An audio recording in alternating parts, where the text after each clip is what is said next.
Masu saurare Assalamu alaikum da fatan an waye gari lafiya. A cikin shirin namu na wannan safiya ta Laraba za ku ji cewa akalla jarirai 15 ne suka rasu a Pakistan bayan wata gobara ta tashi a wani asibiti da ke babban birnin kasar. Shugaban Instagram ya bayar da shaida a babbar shari'ar da kamfanin da ya mallake shi da kuma Facebook da WhatsApp wato Meta kenan yake fuskanta a Amurka. A Najeriya wani daga cikin 'yan siyasar jihar Gombe da tsohon gwamnan jihar Danjuma Goje ya bayyana a matsayin yaransa na siyasa ya ce kamata ya yi sanata Gojen ya gumda bakinsa kada ya ɗebo ruwan dafa kansa. Menene mu tuntuni ba mu ce yaron mu bane ba. Don ka samu shugabanci Allah haɗa ka da abokan aikinka kun yi kuma successfully sun taya ka kai nasara. To menene na cewa yaran ka alhali sun fi karfinka? Ya ce ya haƙura ko an korfe shi. Iya haƙura ya shiru. To yau take ranar Hausa ta duniya inda a wannan zamani na sauye-sauyen hanyoyin sadarwa da nishadi ƙwararru ke tsokaci game da irin gudunmawa ko tasirin da ƙirƙirar basira ta AI ke yi ga harshen a yanzu abinda wasu ke ganin bambara kwai ne wasu kuma na cewa ci gaba ne.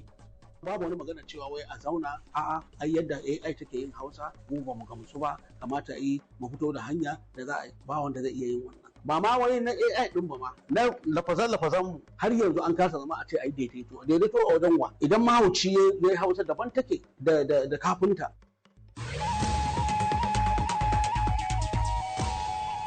To za a ji waɗannan da ma wasu rahotannin a cikin shirin da ni Muhammad Anur Muhammad zan gabatar ga labaran duniya tukuna. Akalla jarirai 15 ne suka rasu a Pakistan bayan wata gobara ta tashi a wani asibiti da ke babban birnin ƙasar Islamabad. Rahotanni sun ce jariri ɗaya ne kacal aka samu nasarar cetowa da rai daga ɗakin kula da jarirai da ke cibiyar kiwon lafiya ta Pakistan Institute of Medical Sciences. Kafafen yada labarai na ƙasar sun ce gobara ta tashi ne bayan da na'urar sanyaya ɗaki ta fashe a ɓangaren kula da mata masu juna biyu. Jami'ai dai sun ce an shawo kan gobara yayin da masu aikin ceto ke ci gaba da ƙoƙarin sanyaya wurin. Har yanzu dai ana ci gaba da tattara ƙarin bayanai game da wannan al'amari. Shugaban Instagram Adam Mosseri ya bayar da shaida a wata babbar shari'a da ake yi wa kamfanin Meta wanda ya mallaki dandalin na sada zumunta a jihar California ta Amurka. Jihohi 29 na Amurka ne suka shigar da karar suna zargin Meta da tsara manhajojinsa ta hanyar da za ta jawo matasa su kamu da amfani da su sannan kuma ya ɓoye binciken da ya nuna illolin yin hakan. Among Meta employees that made it clear they were... Wakiliyar BBC ta ce daga cikin ma'aikatan na Meta sun nuna karar cewa an sa su yi taka tsantsan kada su bayyana abubuwa da yawa. A yayin da yake bayar da shaida Mosseri ya musanta zargin cewa ya taɓa ƙarfafa ma'aikata gwiwa su ɓoye bayanan da aka ɓata sunan kamfanin daga idan jama'a. Haka kuma ya ce bai san da wata manufar kamfani da ta umarci ɓoye irin wannan bayani ba. Takardun da suka kunshi waɗannan bayanai dai da ake magana a kai waɗanda jaridar Wall Street Journal ta fara fallasawa shekaru 5 da suka gabata sun kunshi binciken da ya nuna cewa Instagram na da mummunan tasiri ga lafiyar kwakwalwar 'yan mata masu shekaru 10, amma kamfanin ya nuna cewa lamarin bai kai haka ba. An sassauto da tutocin Amurka ƙasa-ƙasa a sassa daban-daban na ƙasar domin alhinin rasuwar fitacciyar mawaƙiyar nan Dolly Parton. Ta rasu ne dai a birnin Nashville jiya Talata tana da shekara 80 a duniya bayan wata gajeriyar jinya da mai magana da yawunta ya bayyana a matsayin cutar daji. Fitaccen mawaƙi Paul McCartney ya bayyana ta a matsayin mai ban mamaki kuma wadda babu kamarta a wannan fage na waƙa. Yayin da mawaƙiya Beyoncé ta yaba mata tare da koɗata da cewa ta kasance kamar tauraruwa Zara ga haske ga hazaƙa da kuma jajircewa. Masu sha'awar waƙoƙinta sun taru a wajen tambarinta da ke wajen da aka yi na musamman na taurarin Hollywood Walk of Fame da kuma irin wannan wajen shi ma da aka yi na musamman na fitattun masu salon waƙata ta country music da ke Nashville. A tsawon rayuwarta Dolly Parton da ta fitar da kusan kundin waƙoƙi 50 tare da sayar da fiye da kwafi miliyan 100 na waƙoƙinta. Ana kuma yabawa rawar da ta taka wajen yada salon waƙa ta country a duniya tsawon shekaru. To labaran duniyar na zuwa muku ne daga sashen Hausa na BBC. Farashin ɗanyen mai na ci gaba da faduwa sakamakon fatan da ake yi na cewa za a iya sake buɗe mashigar Hormuz. Farashin man ya ragu da fiye da kashi 8 cikin 100 a wannan makon inda ya sauko zuwa wato ƙasa da dala 90 kan ganga ɗaya. Hakan dai na faruwa ne bayan da Iran da Oman suka koma teburin tattaunawa kan yadda za a gudanar da zirga-zirgar jiragen ruwa ta wannan muhimmiyar hanyar ruwa. Ma'aikatar harkokin wajen Oman dai ta ce ana iya sanar da buɗe wata hanyar wucin gadi ta zirga-zirgar jiragen ruwa nan ba da jimawa ba. Duka dai da ci gaba da zaman da ana ci gaba da zaman ɗarɗar a duk da ci gaba da zaman ɗarɗar a yankin, Amurka ta fara mayar da wasu daga cikin ma'aikatanta zuwa ofisoshin jakadanci da ke yankin. Rahotannin kafafen yada labarai na Amurka sun ce sakataren harkokin wajen kasar Marco Rubio ya shaida takwarorinsa na kasashen waje cewa a halin yanzu baya sa ran za a sake kai wa Iran sababbin hare-hare na soji. An tura tsohuwar mataimakiyar shugaban ƙasar Liberia Jewel Howard Taylor gidan wakafi yayin da ake jiran fara shari'ar ta kan zargin hannu a safarar miyagun ƙwayoyi da wasu laifuka. Wakilin BBC ya ce 'yan sanda sun ce an kama ta ne bisa alaƙa da koken da aka kama a ƙarshe-ƙarshen watan da ya gabata da ta kai ta kusan dala miliyan 320 a kusa da babban birnin ƙasar Monrovia. An tsare ta ne a gidan yarin Monrovia bayan bayyana ta farko a kotu. Miss Howard Taylor dai ita ce tsohuwar matar tsohon shugaban ƙasar ta Liberia Charles Taylor, wanda yanzu haka yake zaman gidan yari na hukuncin da aka yanke masa bayan samunsa da laifukan yaƙi.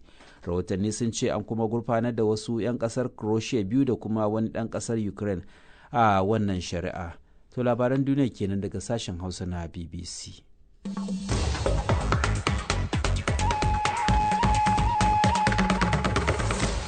To sai kuma rahotannin da ke tafe, kamar yadda aka ji a labaran duniya, wata gobara da ta tashi a asibitin gwamnati na Islamabad babban birnin Pakistan ta kashe jarirai akalla 15. Mahukunta dai sun ce a lokacin da gobarar ta tashi akwai jarirai 16 a wani ɗakin da ake jinyar su, wanda yake wato na hawa na uku na asibitin. Ga fasarar rahoton Sanjay da Sukta. Rahotanni da kafafen yaɗa labaran cikin gida suka bayar sun ce gobarar ta tashi ne bayan matsalar da aka samu da na'urar sanyaya ɗaki a sashen kula da lafiyar mata na asibitin, lamarin da ya janyo rudani. Mahukunta sun ce 'yan kwana-kwana da sauran masu aikin ceto sun yi gaggawa zuwa wajen domin kashe gobarar. An dai ruwaito jami'an asibitin na cewa akwai jarirai 16 da ke kwance a ɗakin da gobarar ta tashi, amma kakakin asibitin ta ce wani likita ya yi nasarar fitar da jariri ɗaya da ran shi daga cikin jimillar 16. Ta ce an riga an kashe gobarar, amma za a ɗauki lokaci kafin su iya tantance hakikanin abin da ya faru da kuma irin barnar da ta yi. Firaministan Pakistan dai ya bayar da umarnin gaggauta gudanar da bincike a kai. Badamasi Abdulkadir Mukhtar kenan da fassarar rahoton Sanjay Das Gupta. To sai kuma Najeriya, inda bisa ga dukkan alamu batun janye tallafin man fetur ke ci gaba da tada kura a fagen siyasar kasar, har ta kai ga ana samun jayayya tsakanin su kansu 'yan takarar jam'iyyun hamayya. A baya-bayan nan ne dai dan takarar shugaban kasa na jam'iyyar ADC Atiku Abubakar ya bayyana aniyarsa ta dawo da tallafin man idan aka zaɓe shi a shekara mai zuwa 2027.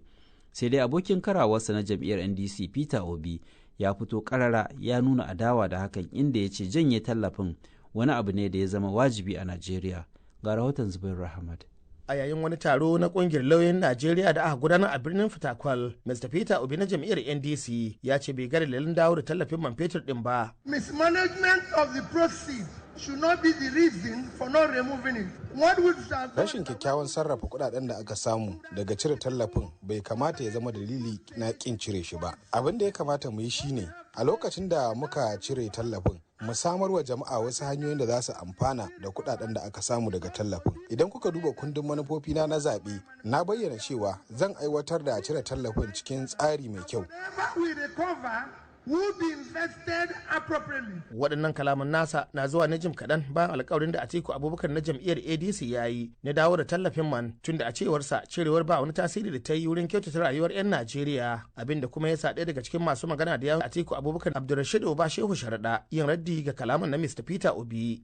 Mu babu wani abu da ya zo mana da mamaki akan wannan kalamai nasa, domin za ga cewa akwai zarge-zarge na ganin cewa kamar bakin su yana zuwa ɗaya da gwamnati. Duk wani mai hankali da tunani wanda yake kishin al'umma halin da Najeriya take ciki yanzu ya san alƙawarin mai girma wazira da Alhaji Atiku Abubakar na dawo da wannan tallafi domin rage wa al'umma da kuma talakawan Najeriya da daɗin halin da suke ciki na tattalin arziki babu wata mafita da ya wuce ta. Magana ce ta rashin mai da hankali da kuma fahimtar al'amura da ƙasa suke ciki musamman yadda talaka suke ciki a yanzu. Atiku nan fa shine mafita a gare su a halin da ake ciki. Jam'iyyar ADC da NDC da ma sauran jam'iyyun hamayya dukansu suna kokari ne su ga cewa sun kwaci mulki daga hannun jam'iyyar APC a shekarar 2027. Me yasa a yanzu suka koma suna ciccikar junansu kuma suna jayayya? Ba ma ciccikar kowa. Magana ce ta ganin cewa idan wannan haɗaka suna ganin za a yi ta domin manufa tare da ci gaban al'umma da kuma kawo ƙarshen wannan gwamnati ta APC falillahi hamdi. To sai dai a cewar Dr. Tanko Yunusa, shugaban tafiyar Peter Obi da aka fi sani da Obedient Movement, kalaman mai gidansa na kan hanya. Ka ga maganin dawo da subsidy akan a Najeriya watan cin hanci da rashawa ne. Waɗanda suke cin amfaninsa tun daga farko su ne dama suke dakule yanayin kuɗin da za a yi amfani da shi don a taimaka wa 'yan Najeriya. To duk wani wanda kaga ya ba da wannan shawarwari, wancan abubuwan da ake yi ne da ake satan kuɗin 'yan Najeriya ta bayan fage shi ake so a rawo da shi. Shin kuna ganin wannan ba zai kawo muku wani cikas ba a yaƙin neman zaɓen ku? Saboda ana ƙoƙari ne kurin a dawo hankalin mutane a ganin kamar cewa suna cikin wahala yanzu idan aka dawo da tallafin man shi zai taimaka musu. Ƙarya ce ana so a amfani da su ne kuma a ci gaba da wannan cin wanda ake yi da can. Kamar za a zarge ku da yin tufka da warwara domin a farko shi kansa Peter Obi lokacin da shugaba Tinubu shirya tallafi ne yana daga cikin masu korafin cewa 'yan ƙasa sun shiga cikin matsala. Me yasa baya tsayawa da magana ɗaya a lokaci guda? A to ai magana ɗayan ya tsaya ai abin da ya faɗa a hankali a cire tallafin da ake yi akan maganar mai don a taimakawa mutane. A baya dai dukkanin 'yan takarar da suka da shugaban Najeriya Bola Ahmed Tinubu na APC da Atiku Abubakar na ADC da kuma Peter Obi na NDC sun yi alƙawarin cire tallafin man fetur din bisa zargin rashin gaskiyar da ake aikatawa a cikinsa. Sai dai a yanzu Atiku Abubakar na ADC na cewa wannan sauya matsayi da yayi na da alaka da irin radadin da janye tallafin man fetur din ya haifar wa 'yan Najeriya da kuma rashin amfani da kudaden da ake samu wajen gina rayuwar 'yan kasar. Zubairu Ahmad, BBC Hausa, Abuja, Najeriya. To har wa yau dai a Najeriya a jihar Gombe ana wato mai da martani inda ɗaya daga cikin fitattun 'yan siyasar jihar da ya zamani da sanata Danjuma Goje a lokacin da yake gwamna har ya rike masa mukamin shugaban ma'aikatan gwamnati ya fito ya martani kan kalaman tsohon gwamnan kuma sanata a yanzu wanda ya kira shi yaronsa da ya gina a siyasar jihar. A wata hira da ya yi da BBC kan haƙura da takarar sanata Danjuma Goje ya ce kusan dukkanin 'yan siyasar jihar Gombe da ake magana a kansu a wannan zamanin yana da alaƙa da su, wasu ma yaransa ne. Sai dai ga alama wannan kalmar ba ta yi wa Alhaji Umaru Lamido Cikaire daga cikin mutanen da Goje ambata a tattaunawa da muka yi da shi ba daɗi cewa ya taimake su a siyasa. Ga dai tattaunawar Umaima Sani Abdulmumin da Alhaji Umarun wanda ya nemi ya mai da martani akan kalaman na Goje. Halin da ya samu kansa a ciki a kujerarsa ta senata, to walau shi ya ga dama ya ritaya, walau shi ya ga dama ya bari, walau shi ya ga dama ya haƙura, tun da Allah ya kafa duniya babu mai mulkin da zai bari lafiya. To irin wa'annan kalaman cewa yaransa domin kada ya ci gaba da wannan abu har ya tunzura wasu har su ma su mai da martani su ba yaransa ba kuma su faɗi watakila ga yadda dashi ya zama yaransu. Kinsa za ka aibu ka sa ɗanka a makaranta kuma yanzu Allah ba shi shugaban ƙasa ko ya ba shi gwamna kai kana talakansa. To amma menene aibin in ya faɗa haka tunda in ka yi zamani da mutum ko ka aiki ƙarƙashin mutum da mutum ya fito ya ce yaransa menene laifi a ciki? Madalla in ka yi aiki ƙarƙashin mutum kai ba yaronsa ba aiki ne. Shi yana da hakki ya yi aikinsa na shugaba, kai ɗin da kake taimaka masa kai ma kana da hakki ka zama ma'aikacinsa ka taimaka masa ba yaronsa ba. Tun da har kuka yi zamani tare kuma kuka karɓa aiki a ƙarƙashinsa kuka yi tafiye da komai tare kuma ba a taɓa jin kanku ba. Me yasa ba zai fito ya ce ko yaransa ba ne tun da shi ya naɗa ku kuma ya ba ku matsayi? Yanzu misali kamar ni ya ce min yaronsa ne shi. Ba wani bai cuce ne bai bata min rai ba bai kuma rage mini kima ba. Amma idan da tsautsayi zai zo in zuciya in ce fa ni ba yaronsa ba ne shi ne yarona. To ba mutane suna so su ji ta yaya zama yarona ba? Sai in lissafa lokacin da zai zo gidana ni babban dan siyasa ne tun yana makaranta ina university. Ni babban dan siyasa ne tun yana NYSC. Ni ina chairman na babban local government a Bauchi State Akko local government na jam'iyyar NPN. Mu ne muke zuwa da gwamnati tare da mu ajiyan Bauchi mu zo mu shiga da sakataren gwamnati mu yi meeting mu zartas da me muke so a yi a kowane local government. Shi yana can dan karamin office so 4 ne a office. Amma ya yi tafi da ku a lokacin kuma ba a taɓa jin kanku ba, menene ya sauya a yanzu? Ina faɗa miki lokacin bai isa ya zo inda muke ba. Lokacin nake faɗa miki ba lokacin da ya zo Allah ya fifita shi akan. Amma me yasa a tsawon shekaru ba a taɓa jin hakan ba sai a yanzu, me ya sauya a yanzu? Yawa shine menene mu tuntuni ba mu ce yaron mu bane ba. Don me yanzu mun gama lafiya shi ma ya gama lafiya ya ce ya haƙura ko an korfe shi. Ya haƙura ya shiru.